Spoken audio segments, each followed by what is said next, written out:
Assalamualaikum warahmatullahi wabarakatuh. Perkenalkan, nama saya Abdul Sendaya, NPM 1721020134. Izin mempresentasikan tentang bangunan hukum Islam di Indonesia.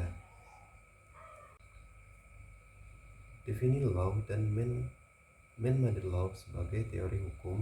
Hukum Islam dikategorikan sebagai definisi law karena aturan-aturan yang ada di dalamnya dibuat langsung oleh Tuhan untuk mengatur kehidupan manusia di dunia. Bila kita perlihatkan pengertian di atas betul-betul menempatkan hukum Islam sebagai esensi yang murni, bersifat top law dan melepaskan aspek-aspek historis sosiologisnya. Perkembangan hukum Islam di Indonesia. Pada sebagian ini kita akan mendiskusikan relevansi epistemologi hukum Islam Indonesia dengan pembangunan hukum Islam Indonesia dengan pembangunan nasional.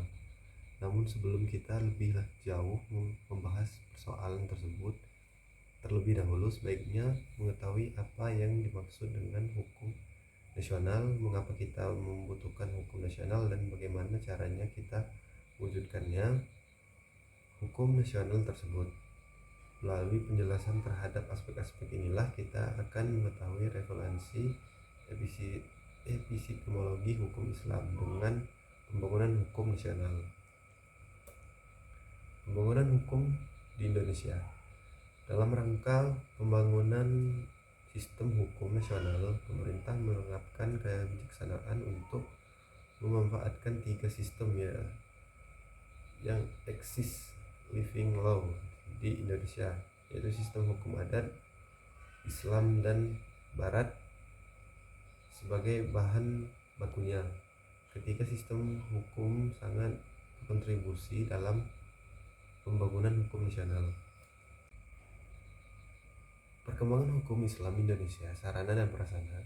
Berdasarkan penjelasan di atas, tampak sekali dalam hal penetapan kebijaksanaan hukum Indonesia, pemerintah telah menjadikan hukum Islam sebagai bagian dari hukum nasional. Kondisi seperti ini tidak semata-mata terjadi di Indonesia, tetapi terjadi pula di negara-negara berpenduduk muslim, baik yang memiliki konstitusi Islam maupun yang tidak memilikinya. Sekian presentasi yang bisa saya sampaikan. Saya akhiri. Wassalamualaikum warahmatullahi wabarakatuh.